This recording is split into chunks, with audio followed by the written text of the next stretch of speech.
Hello, everybody, and welcome to the second installment of the BPSAA Podcast. This time around, we will be discussing smart contracts and alternatives to Ethereum. As many people know, smart contracts have become not just extremely popular, but also very important for the growth of cryptocurrency and blockchain space. Now, today with us, we have some very special guests. First of all, I want to welcome NutellaLicka from the Tokel platform project. How are you today?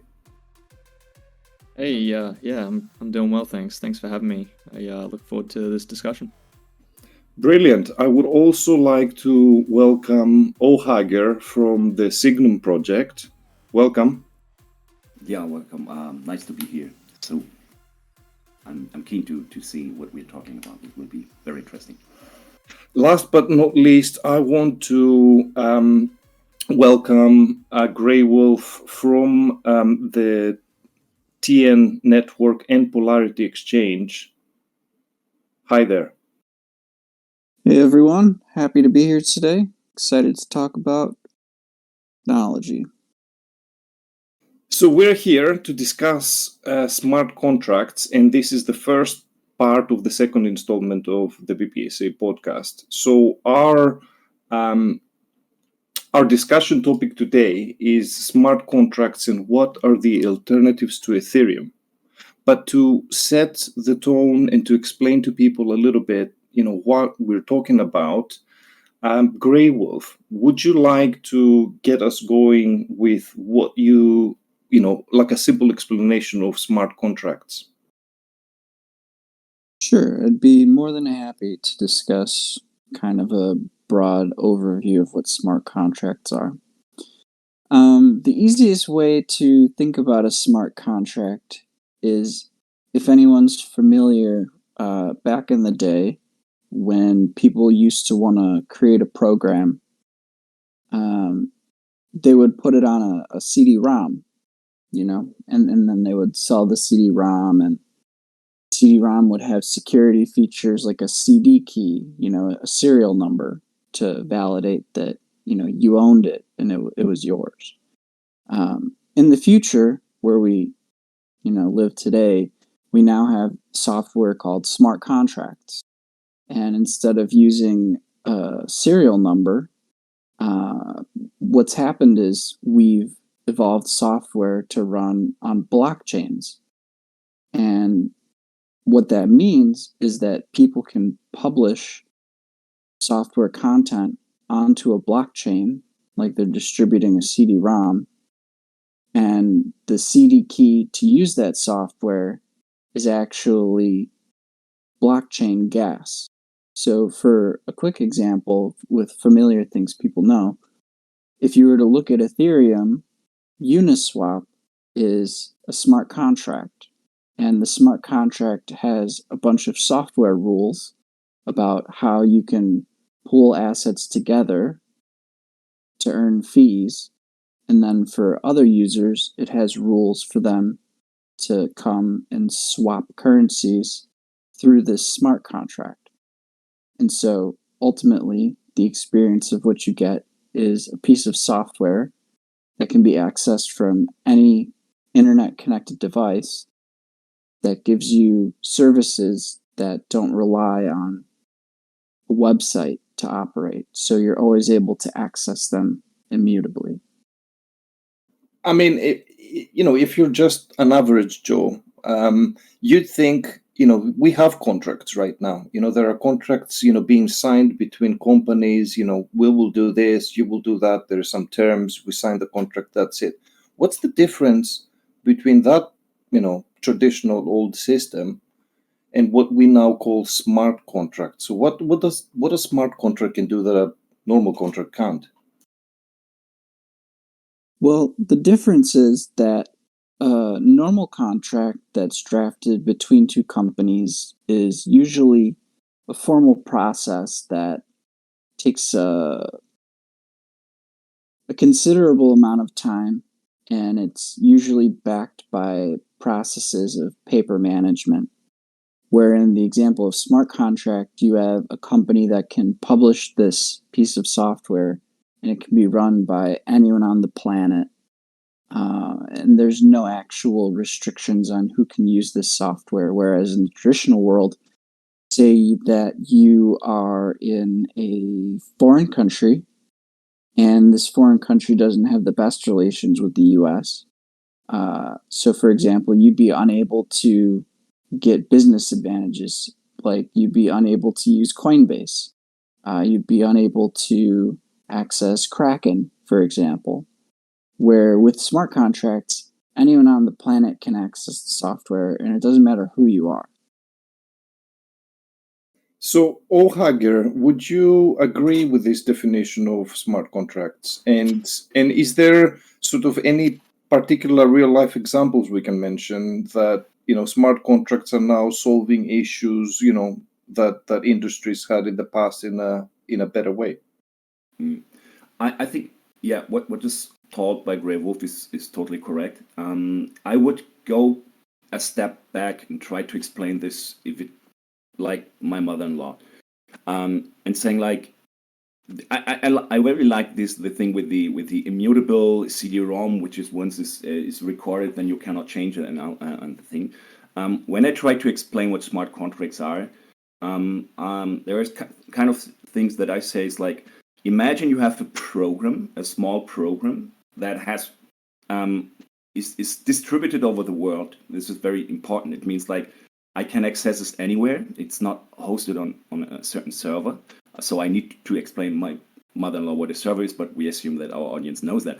And then the code that's running there can be run on every site, and it's kind of synced. So it's a huge network of the same code running on different nodes. And well, I lost my. So you were saying how the smart contract there's something node. very important. Yeah, there's something very important on that, and because we have this running on every node, it's transparent theoretically, so people who are able to read code could do that. So it's in contracts between companies, for example, they're not transparent or not public. I think this is something important. And once the contract is installed, it runs. And there is no room for interpretation. So it's a trustless system. That means like if I install the contract, I know my trading partner must not be known by me.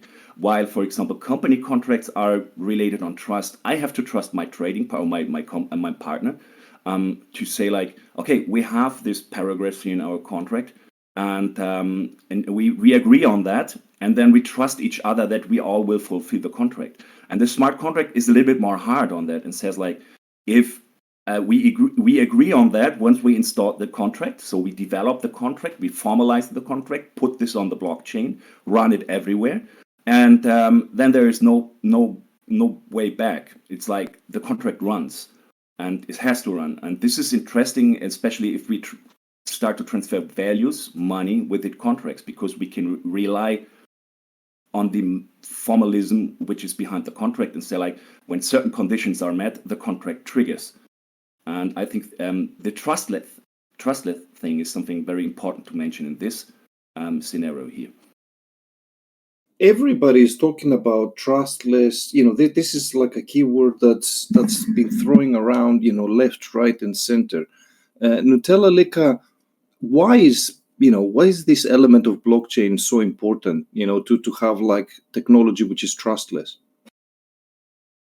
Yeah, so blockchain is like geographic agnostic. It doesn't matter who you are, where you are, what you've done previously. Like anybody can access the blockchain features, and for that reason, you need a trustless mechanism in order to exchange with somebody else. Like you're not meeting up with somebody in person, and you're not assessing whether they're whether you can trust them during your trade or exchange or whatever you're doing. And the same goes for online. You can't assess everybody that you interact with online. So you need that trustless mechanism where you can, put faith in the cryptography and the technology associated with it, so that you can interact and exchange with anybody else without knowing who they are, where they are, what they've done, what they're doing, what they'll do in the future. So that's why the trustless component comes into it. Because if if it was a trusted system, then it would be impossible to use because you don't know who you're interacting with. Does that make sense? That does make sense. Yes, thank you very much. So this trust element then that exists in smart contracts, how important is that for you, GreyWolf? Trust is very important. I mean, it's really the foundation of why everyone's in blockchain, is that you trust the code instead of having to verify what someone has said. So yeah, sorry, one more time, what was the question? So sorry. So the question was, do you agree that trust is a critical element in smart contracts, and how do you see this being applied in technologies today? How does it make a difference? The fact that smart contracts can be trusted, well, not blindly, but they can be trusted because they are a specific code, a specific sort of way to program something to ensure Right. that the outcome is guaranteed on both sides. Is that correct?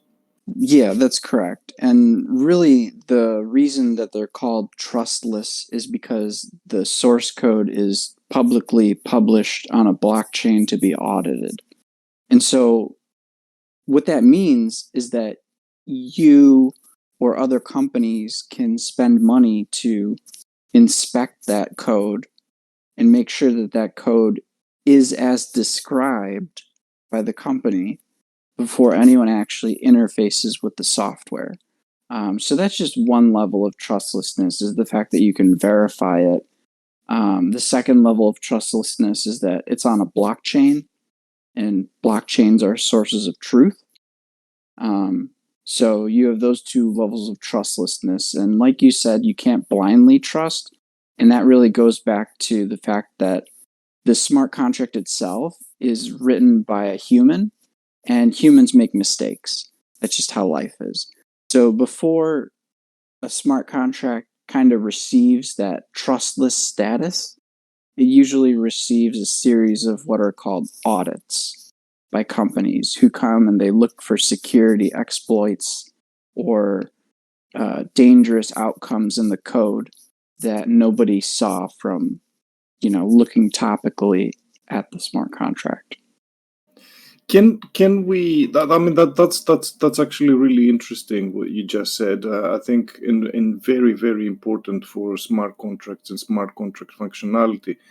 Do we have some favorite examples of what smart contracts can do in real life right now? Sure, a lot of examples. One of the easy examples is there's this service called Propy, and Propy's been around for a long time. It allows you to digitize your deed for your items onto the blockchain and then sell them in a regulated marketplace. So maybe 2 to 4 years ago, there was a football stadium sold on this. There's a lot of very rich real estate that's been pushed onto this platform. And what it addresses is the issue of settlement of real estate, which has traditionally been a very long and drawn out process. Because of the instant finality of blockchain, when you combine that with a cumbersome process like real estate management or, purchasing and stuff, what you get is a system that improves the experience by 99%. The person is able to make the purchase, and the deed is by blockchain recorded as being under the new owner. So the process is complete the second the block confirms on the blockchain. So that's one example. The second example, almost everybody knows. It's called Uniswap. Uniswap basically is a smart contract that aims to do the same functions of a full centralized exchange, but while being a smart contract. So the benefits of that are it creates unfettered trade between peer-to-peer parties. So that's another example. And then there's even a software on Ethereum called the Claros Court or something, and it actually has litigation held online. So there are people experimenting in all facets of life, attempting to take processes that were inefficient or cumbersome or annoying and simplifying them to blockchain where they can be completed instantly. Fantastic. Ohager, do you have any favorite examples of smart contract functionality, and if not by others, by any of the of the projects you're involved in? Oh, yeah, this is a good question. There's something, I mean, when we talk about smart contracts, usually everybody thinks of Ethereum and on gas fee and other things. But at least I know from our own chain that we have certain features which, for example, Ethereum does not have. For example, we have self-executing contracts. As far as I know, Ethereum doesn't have that. That means that a contract usually must be triggered by some transaction usually. So you send a message or a transaction to a certain contract, and then it starts running. And in our case, it's like we can implement kind of a self-executing loop such that the contract can be laid down asleep and say like, okay, every 4 hours, I mean, we measure this in blocks, but every 4 blocks and all that, we can execute a certain thing. Of course, there is the limitation of the fees you have to pay for execution, and this is one thing. And another thing is this is one of the main features we have, and this is something that we really like. So I'm sorry, I have my dogs in the background with like my puppies are playing around. I'm not sure if you're hearing that. No problem. Making some noise, and a use case we have on top of that, for example, is that we're running a lottery.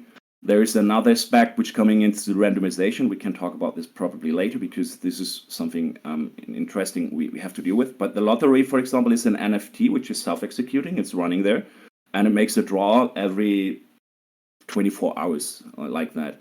And I'm not really sure. I don't know exactly Ethereum smart contracts, but as far as I know, they don't have that, for example.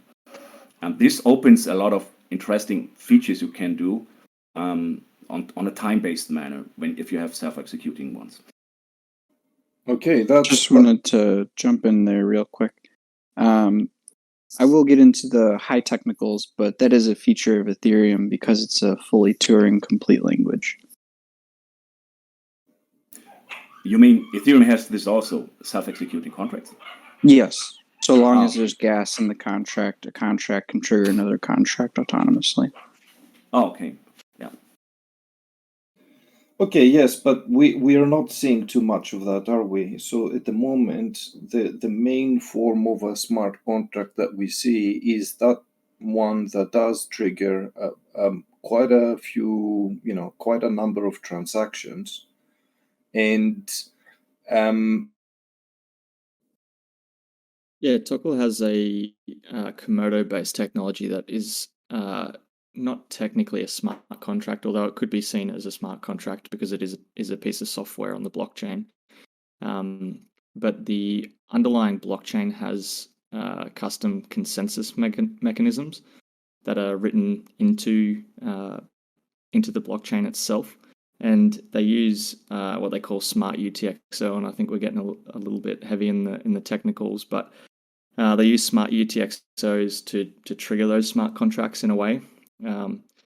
So Tokel uses Komodo underlying technology, which is this smart UTXO technology, where you can lock up one tiny little bit of your Tokel and turn that into a token or an NFT. So for each Satoshi of Tokel, it becomes an NFT.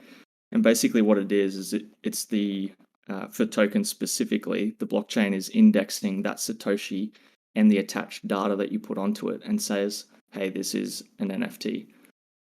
So from the user perspective, they see this NFT, but if you deep dive into the weeds, it is a single Satoshi of the Tokel coin that has specific data that you've written onto it on that piece of Tokel. and that will be written onto the blockchain forever for anybody to see. So that's a more in-depth look into how Tokel does it. Okay, that's fantastic. That's great to hear. From your side, GreyWolf, how does TN approach sort of smart contracts? So TN is a fork of Waves, and Waves began their journey in 2016. Their goal was scaling first, because one of the largest issues with Ethereum and UTXO chains and a lot of old traditional technology models is that they're all susceptible to what's called MEV, which is miner extracted value. Basically, to summarize what that means, it just means that there's a fee economy. So whoever can pay more than the other person gets their transaction processed first. And that can lead to some pretty sticky situations depending on, how busy that blockchain is, for example. So let's say that your blockchain gets an adoption level of 1 million users, and let's say that a quarter of those users are all trying to use a specific NFT marketplace. Let's say that there's a very popular artist who's only dropping 100 pieces. Well, it could all be launched at a fair time using timestamp, but the fact is that I could come to almost any blockchain and just pay more than everybody else, and I'll just get prioritized in the blocks and I'll take all the NFTs. So Waves saw this issue a long time ago. And the way that they addressed it was they have their own consensus mechanism, similar to what Tokel was saying, in that it has a smart UTXO system. Every single transaction on the Turtle network gets its own block. And then all those blocks are aggregated into one block at the end of every minute. So it's not susceptible to the same scaling issues, but because of the way that it was implemented, it doesn't have the same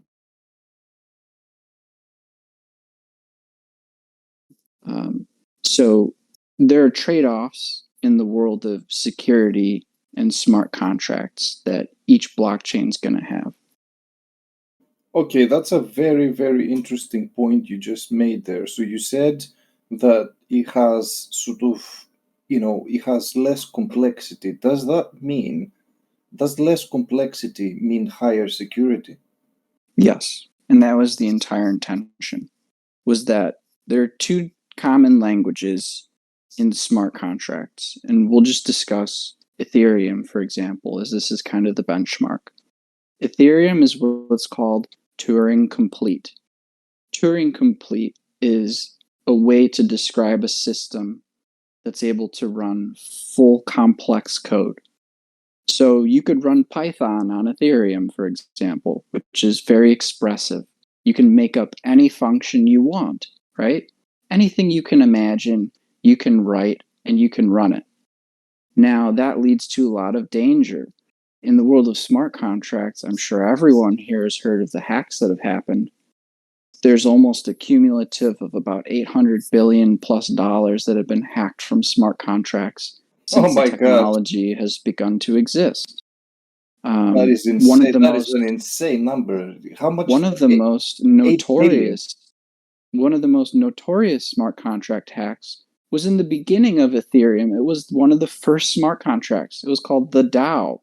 Everyone here should remember the DAO. When that contract was exploited, it actually caused Ethereum to be split into two chains, Ethereum Classic and then regular Ethereum, where they rolled back the blockchain a bit so they could fix the hack that had happened. So, that's just a little example of how smart contracts can go wrong. And in the process of learning all these things, one core things that the Waves devs kind of did was they said, hey, we'd like to make an environment that's completely safe for people to work inside of. And so they made the language non-Turing complete. So while it doesn't have the same freedoms as Ethereum, almost anybody can write smart contracts for Turtlenetwork and have an extremely high level of security. because the only thing that can go wrong is you don't give the correct permissions to the smart contract. That's it. Oh wow! So that again is very very interesting and useful information, I think, for everybody to take into consideration. Now, one big question is, can smart contracts be trusted? And before everybody jumps in and says, if they can be trusted and how their project, it's approaching, this trust. My question to all of you is, how can we trust something when we don't understand it? And I'm assuming that we don't have any, specialist cryptographers here. I mean, does anybody understand this cryptographic language that all these blockchains are sort of built with? And how can we trust them? And how does your project approach, trust? Is it okay if I jump in real quick? Sure. For me, I can personally say that I'm not an engineer or scientist. So when it comes down to the math behind these systems, I can't say that like I could on a napkin write out the answer to any of these complex algorithms. But what I can say is that when it comes to trust, you have a couple things. The first thing is that you, like I've mentioned, you can view the source code. And the second thing is that you can hire an audit. So just because you can't read the smart contract doesn't mean that we can't find someone who can, right? And so how, Turtlenetwork deals with smart contracts is that we find someone who understands the language enough that they can revise or review the smart contract and look for errors before it's used or approved. And personally, as someone who uses smart contracts on Ethereum, I don't know Solidity, but what I do is I look to see if the project has been audited by a professional security company first. And if it's been audited and it says it's safe, the likelihood is that it's safe. But, at the end of I would say, unless you wrote the smart contract yourself, you should always only put in what you can afford to lose, because cryptocurrency is still in its infancy. It's really very much like the early dial-up days of the internet. So just exercise caution and always look for, positive signs of approval from the community before interacting with a piece of software. I'll piggyback on that. I think it's important for people to use a bit of common sense as well. So if the smart contract or the process that you're looking to use is being used constantly by a lot of people, and you can validate that, and you only need to use it once for one thing, then you don't necessarily have to go into depth and look into the nitty-gritty of the smart contract. Your trust then becomes the fact that you're seeing it occur, and you only have to use it once for a small amount of funds or for one implementation of whatever it is. If you're going to then implement that into your business processes or your project, that's when you would then allocate more time to looking into the nitty-gritty of it, or looking into the the weeds behind it, or getting somebody to actually validate it for you or your project. The way Tokel handles that is that we have a partnership with the Komodo team, and the Komodo team have some extremely smart developers that self-review for lack of a better term, the smart contracts or the custom consensus mechanisms that they call Antara modules. And they also have JL777, who's an incredibly smart developer that is part of that process as well. So unlike the Solidity-based smart contracts, there aren't too many UTXO based custom consensus mechanisms out there at the moment. So there hasn't been a huge need for these validations or these reviews of the custom consensus mechanisms yet, but in the future, when there are more and there's a lot of different ones out there and a lot of different people creating them, then that's definitely going to be a necessity. Yeah, I think if we talk about the trust, and this was something that GreyWolf said already, is that in the end, it's a human who writes the contract at this time. Probably in the future, we will have some AI-supported things. From my perspective, is a good thing is that it's transparent and auditable. But you need experts to do that. So, and even the code that is on chain needs to be, at least on our part, but it's a bytecode, and I think most engines work the way also. So you need start already thinking like, okay, I have my high-level source code, which is being compiled down to something like a bytecode that can be executed by the virtual machine. So you need to have a match on that. I was thinking recently about that. There are kind of layers of problems, technical problems. I mean, we have the human factor, it's okay. And the technical things is like exploits or errors in the programs itself. It can be the virtual machine itself that can be exploited, for example. It can be the intermediate language or the compiler, which introduces errors, which can be exploited also. And of course, the programming errors you as a normal developer do. So no developer makes error-free code. There's especially when we are talking about huge values, and we saw that all these losses in the exploits and in errors in the smart contracts. This is very difficult. So I think we are still in a very early stage, and there needs to be something like formal verification of code and all this stuff. This is something I started to look into, but it's really too high for me to be honest. And this is something that needs to be much more major, I think so. And only having reviews or peer reviews of the smart contracts, which is the first step, but I think this should be kind of automated.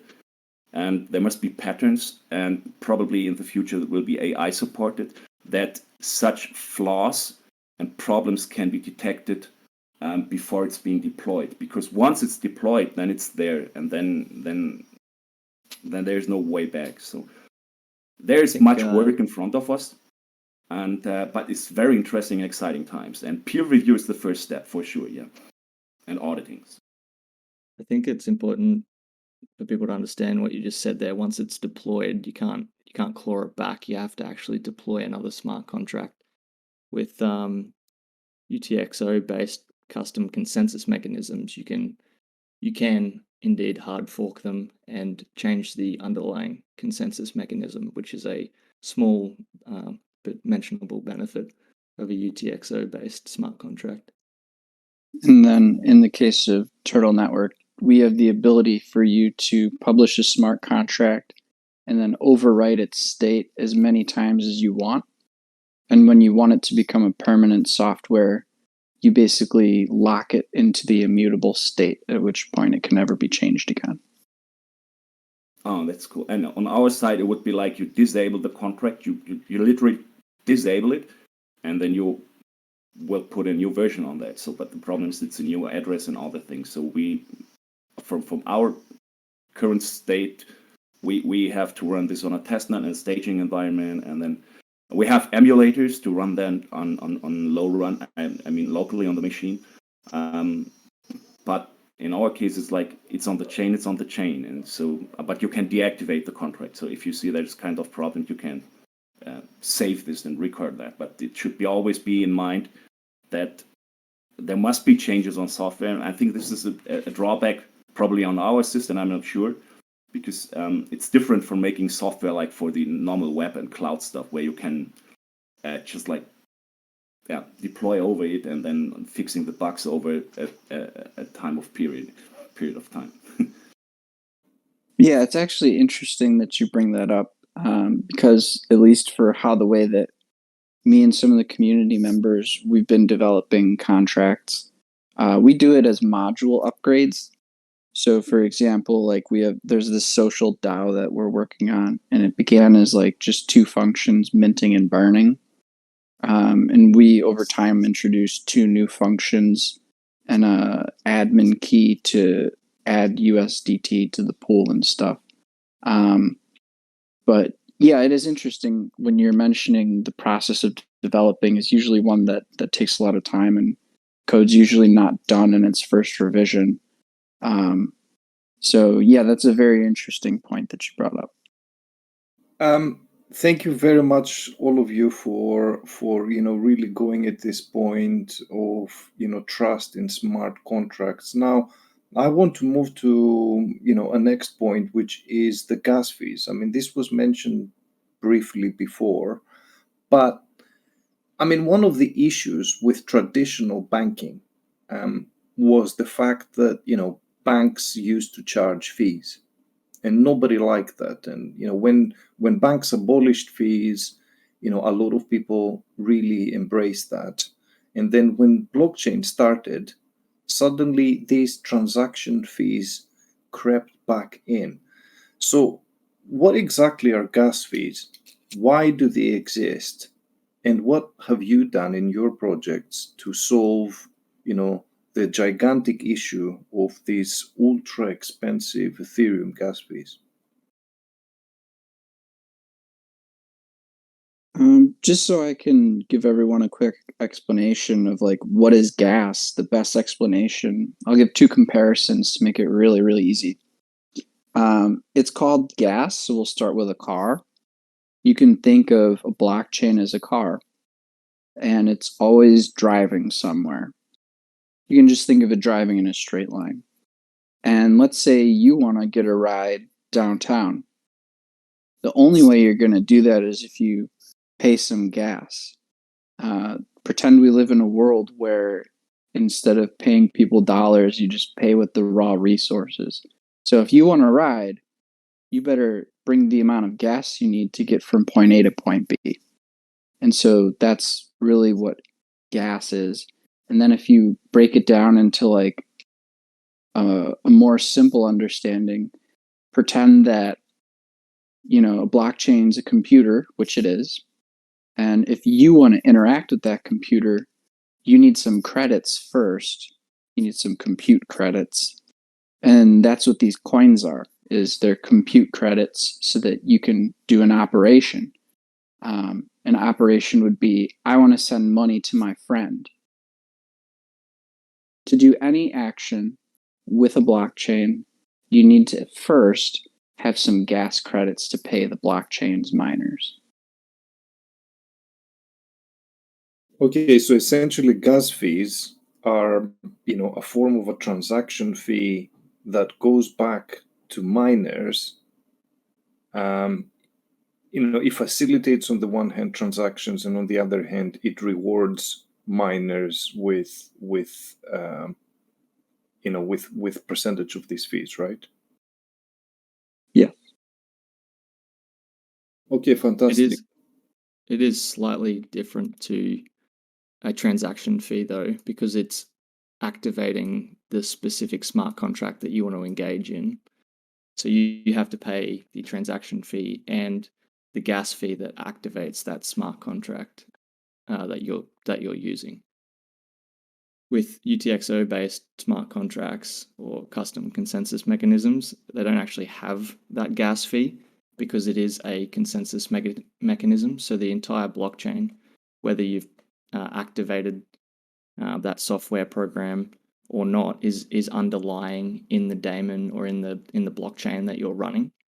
So you still need the typical transaction fees to go to the miners, but you don't need to activate the actual smart contract itself. So that's a slight difference with UTXO based smart contracts. So you're saying that you guys don't have gas fees? Yeah, that's correct.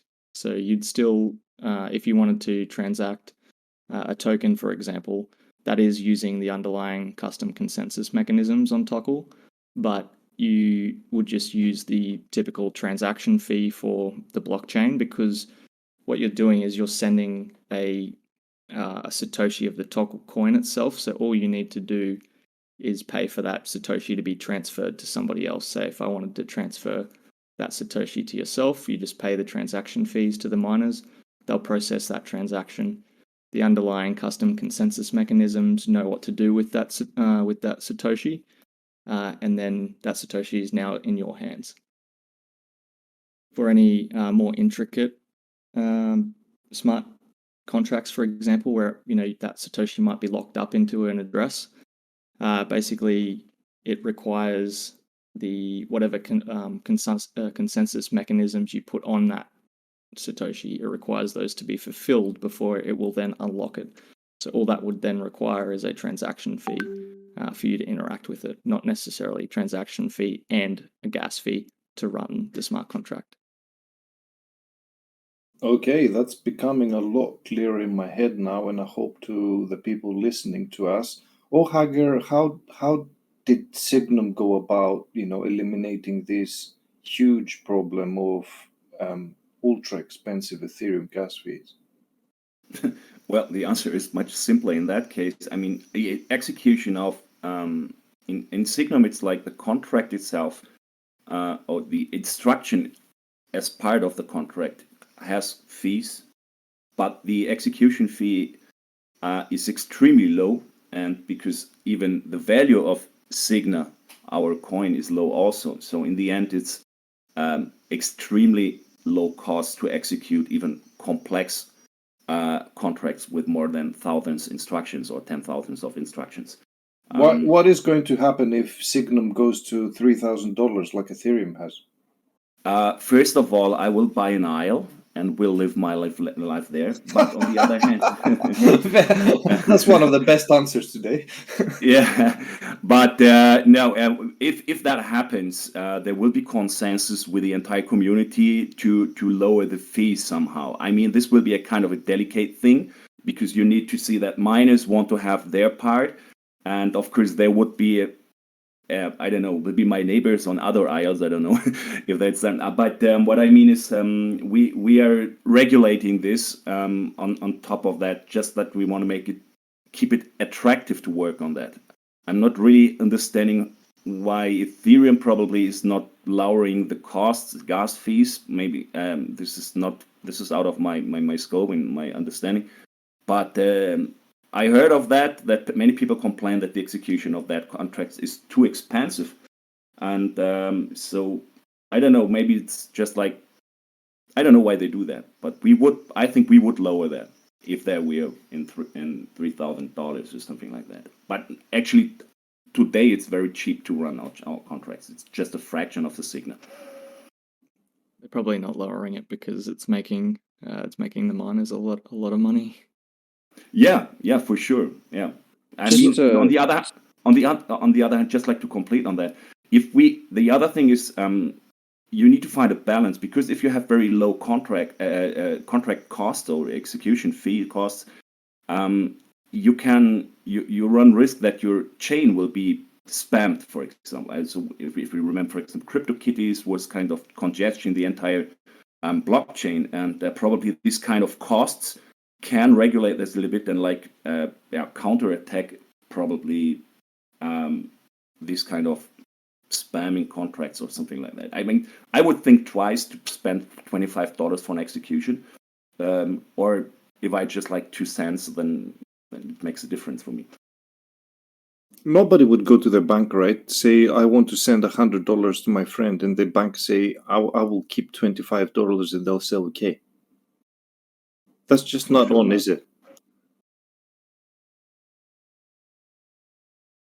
For sure. And, to jump on and just kind of explain for everyone why fees are the way they are in Ethereum, it just goes back to how the way that the transactions are processed in the UTXO bus. Basically, like, the reason it's so expensive is because people see value in exploiting timing for others. And this is what's called MEV, or miner extracted value. You can look this up. It's a very well explained topic. Basically, it says that if there's value to be extracted by taking advantage of others, then there's value to be extracted and it will be extracted. So the idea is that people trade on Uniswap, right? Well, you can front run other users and you can actually make a profit off of them. So this is a very basic example. And so what happens is, instead of Uniswap costing $5 to use, it's going to cost an average of $25, because there are people that are paying $500 to take advantage of other people. And there are people that are trying to pay $1,000 to take advantage of the people that are taking advantage with $500 of the people that are trying to spend $25. And so you get this scenario where basically the fees keep rising because people keep fighting over priority to access a smart contract.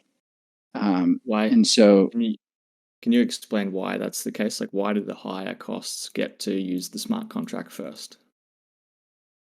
because if you pay more, you get a better priority. That's just how blockchains work. You look at Bitcoin, it's the same thing.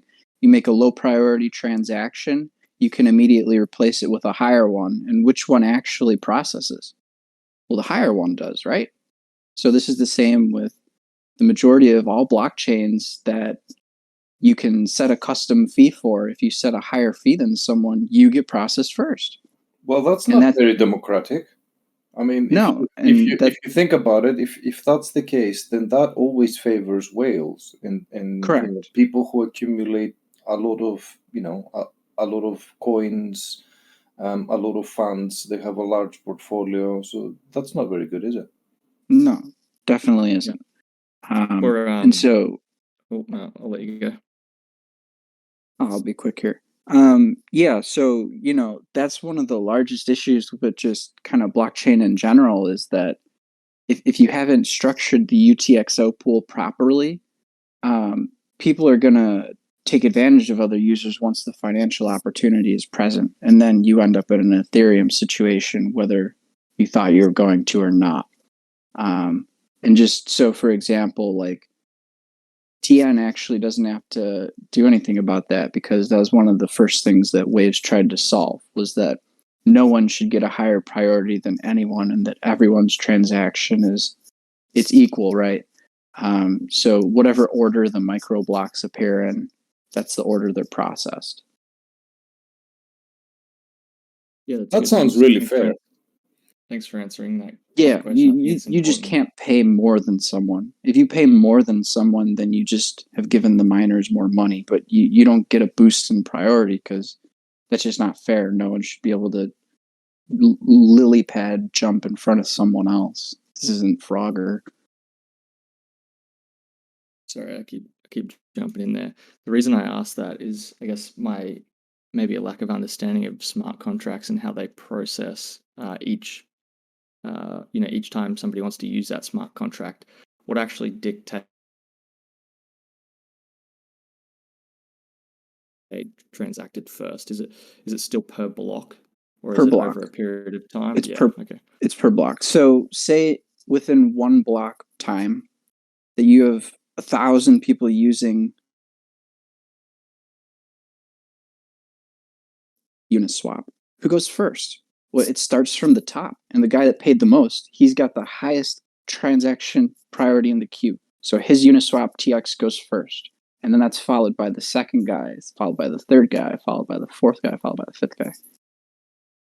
Yeah, that makes sense. I guess it's just like normal transaction fees in the blocks, and once the blocks start to fill up, because there's a finite resource there, exactly, then it becomes the issue comes back to scaling. And the fact that because there are no dynamic blocks on Ethereum or Bitcoin, that there's a finite limit. There's no escaping this. It's like, a city bus only has 40 seats on it, right? So, you want to fit other people in there. It just becomes, sardine can. And that's what's happened with blockchain, is we have, at this point, the technology for most blockchains does not meet the demand of all the people trying to use it currently. And as a result, people are fighting. They say, no, I want my transaction to process first. And so Uniswap goes, well, you can pay the high fee and it'll confirm faster. And so everyone's clicking high fee because they want to confirm right away. And what's the result? Now the express. Well, one of the biggest problems in the world is the accumulation of wealth to only a few people. And blockchain has come in to solve that, right? By democratizing finance and by helping people have their own money in their own possession and in their own control, and benefiting them in multiple ways. But it sounds here like smart contracts are hiding a very big threat, and it has become just instantly now evident to me why so many different projects are trying to build better smart contract functionalities than what's currently on Ethereum and Binance Smart Chain, because it seems that this is critical now for the democratization of smart contracts and finance in the future, and giving everybody equal chance in this system. I think it 100%. does. Yeah. I think what it highlights is that, where I think the ecosystem, or the crypto ecosystem as a whole, is going to go, and it's towards the multi-chain ecosystem, where there's application-specific public blockchains for people to use for application-specific reasons. I don't necessarily believe in one chain is going to rule them all, because of exactly what we're talking about. How that multi-chain ecosystem is going to interact with each other is going to be incredibly important for usability purpose, as well as giving everybody access to each of those multi-chains. But in my opinion, I think the multi-chain ecosystem is where we're going to head, or where we're going to have to head to. There's going to be different blockchains that have completely different offerings, and just because one blockchain has smart contracts and another has smart contracts doesn't mean they're the same. They can offer different use cases. Yes, you can still create smart contracts on either one of them, but if they focus on doing something quite well, I think that is a useful output. I Just agree a plug, totally I guess on that's, that. yeah, Yeah. that's what we're I trying to do at Tokel. yeah, I think I totally agree on that. That the evolution is that multi-chaining thing, interop, and then it will be interesting how, for example, incompatible systems can interop. And this is something what we are seeing right now. The first steps are done. We have kind of multi-chain projects already, and even on Signum, we are thinking of kind of that. And I think it's very, very. It's correct that you said like application specific chains. So I think of that like I have my chain, which is configurable in terms of scalability, like throughput or whatever. And for my specific use case, I can tune my chain and make it probably interoperable with the other chain. I mean, it's the best thing when we have the same technology, but we need to think how to do this with others. But this is out of the scope of smart contracts. But they are key piece, I think, in terms of interoperability. This will be interesting. Like atomic swap is something which starts making kind of interop already. Yeah, I think this was a big realization for me when I was looking at smart contract platforms and smart contract blockchains, and I was looking at all these blockchains and going, well, they all offer smart contracts. Why don't they just use one chain? And then it dawned on me that that's not the intent, and that shouldn't be what we're trying to achieve here. Like we shouldn't be trying to put everything onto one blockchain. Yes, that would be useful because everything's in one spot. But when you think about the technology associated with public blockchain, it doesn't really make sense as a whole. That's just my 2 cents. Okay, to close this amazing discussion, because we're coming up to an hour now, I want you, all of you, to give me, sort of in short, how the world would be right now if instead of Ethereum and Binance Smart Chain, it was your project that was offering the underlying technology to these smart contracts. What would the world look like? Let's say if the Turtlenetwork was powering Uniswap. If Turtlenetwork was powering Uniswap, I think the world would for sure be a much more calm place, because fees would be low for everyone, and you wouldn't have people fighting and front running each other, and you wouldn't have this battleground. Basically, it would just function as intended. From a Tokel point of view, I think it would be quite different because we don't necessarily offer what Binance Smart Chain and Ethereum offer in totality.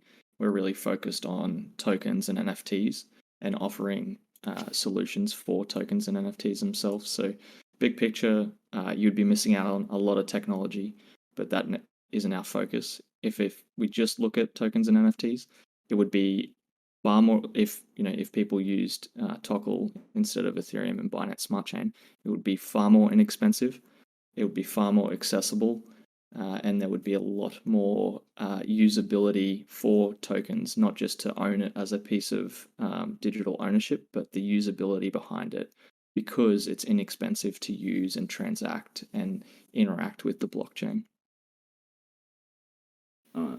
And if it would be Signum, there would we lack, for example, the smart contracts. Our engine at this moment, but we're working on that, is like tokenomics, the token support. Also, our chain has inbuilt ones, but the smart contracts cannot interact. So we lack this feature. But one is for sure would be much more inexpensive. Another aspect would be we haven't touched that point about the consensus in general. But as we're driven or being a green coin or green platform using a mixture of proof of capacity and proof of stake, it would be much fairer. So that means that big whales cannot stake and having control or more control over the chain or more weight on the chain. It would be much more democratic for sure, and even less energy hungry. If I point towards the proof of work things, so energy consumption would be something different in that term. Yeah. Sorry, Tim, just to pile on a little bit here, I could just quickly did the math because you asked the question earlier about how much smart contracts would cost if your project was the market cap of Ethereum. So Ethereum, when I did this math, was about 228 billion market cap. If Tokel had that market cap, each Tokel would be about $1,150 per Tokel, and each NFT to create would cost roughly 0.0000012 of a cent to create, and the transaction fee for actually sending that to somebody would be 11.5 cents. Wow, that's quite revealing, isn't it, as a number? Wow, this is amazing. I think this has been incredible. I mean, we touched on quite a lot of different aspects of smart contracts, and at least my personal understanding is far better now of smart contracts, what they do, and also, some very, very key issues that they have, and, how everybody is working to resolve them. I want to really thank our special guest, NutellaLicka from the Tokel Platform Project. I want to thank especially, GreyWolf from the Turtlenetwork and Polarity Exchange and the BPSAA, and also Ohager for Signum and the BPSAA for all coming here today and contributing your thoughts. And I would also like to really thank Cax for helping us to record this session. He's always, working in the background and making things happen. So thank you all for coming today. It has been amazing. Thanks very much. Yeah, thank you. It was a pleasure. Thanks for having us and coordinating. Well, Thank you very much, guys. Everybody who's listening, don't forget that we're going to follow up with smart contracts, alternatives to Ethereum. So watch out for that one.